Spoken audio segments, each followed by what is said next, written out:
Another reason why I left religion, fundamentalism, Christianity, and the church is that the Bible teaches that it was okay for Jewish men to buy and take women as their wives. Now, we talked about what the Jewish law, ancient or the New Testament, would say how deplorable the laws were for women.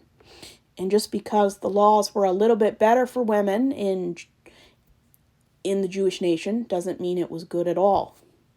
But now we're going to talk about why God permitted men, by the law, to kill women who were married and take for themselves virgins.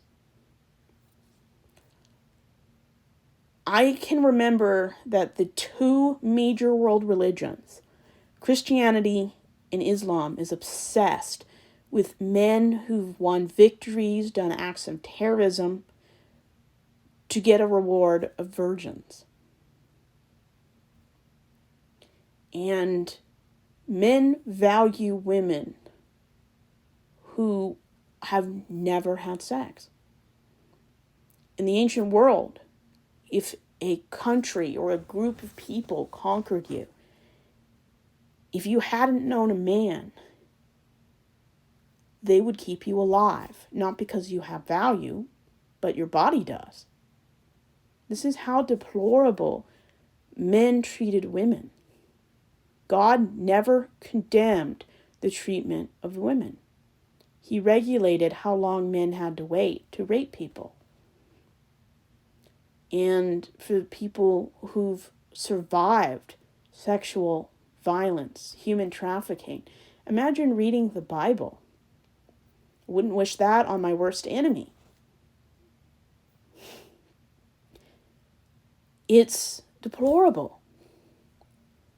Just because a man who kills all the men to take their land leaves a woman alive because she's valuable due to her virginity, just because God tells him to wait 30 days before he's forced to marry her, doesn't make it any less rape. If a woman doesn't consent, and she can't consent because they're power imbalance, he's killed her family. If she says no, she dies. Forcing a rapist to marry a woman doesn't make him any less of a rapist. Making him wait 30 days doesn't make him any less of a rapist. Church never teaches people this. And if you ever bring it up, they always say you're misinterpreting it. Well, they gave women the dignity of marriage. There is no dignity in marriage. Do you honestly think she can just say no and leave? No. She can't consent. She's in fear of her life.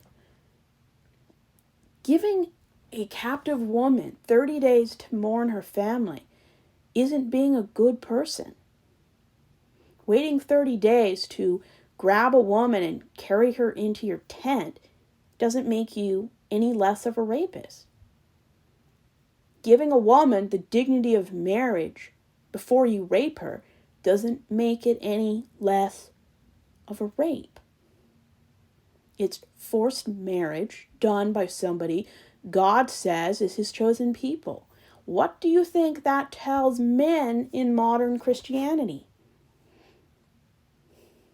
How many young girls have been forced to marry a woman in 2025, been forced to marry a man due to being pregnant or the man forcing himself on her? I've heard of many preachers who stay in people's homes or somehow gets their hands on a girl and gets them pregnant with or without consent, and the parents force her to marry him.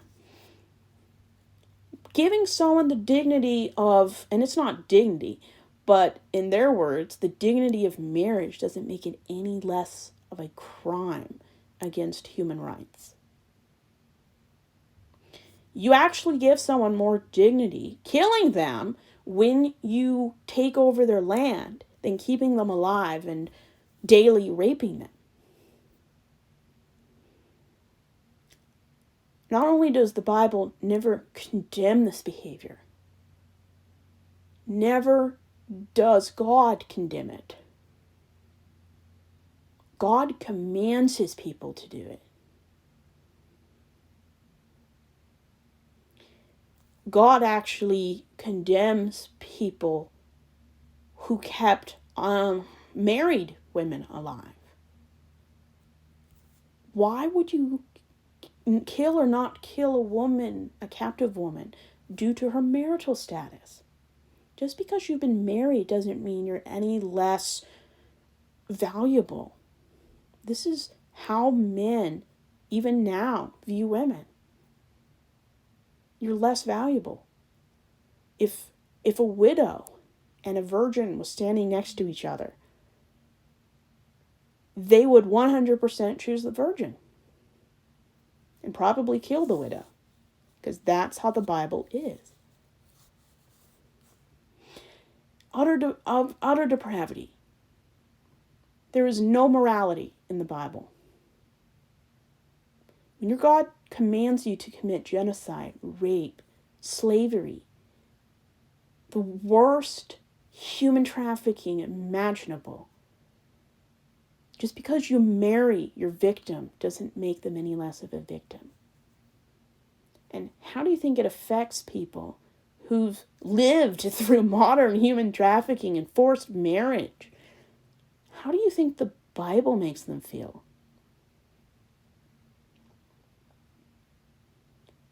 Women are not property. They're not potential wife candidates. They're human beings.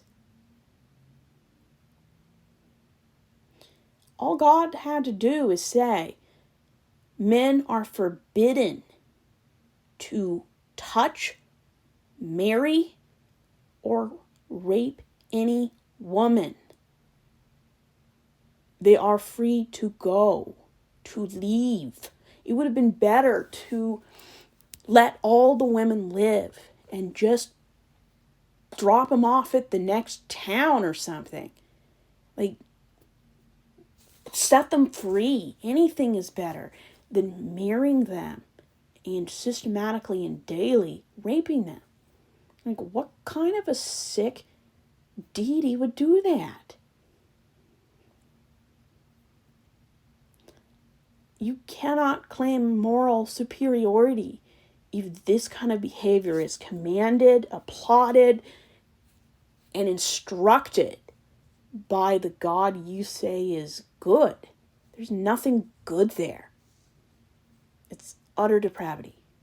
And if any God that wasn't in the Bible commanded his people to do this, the Christians would call this person a sadist.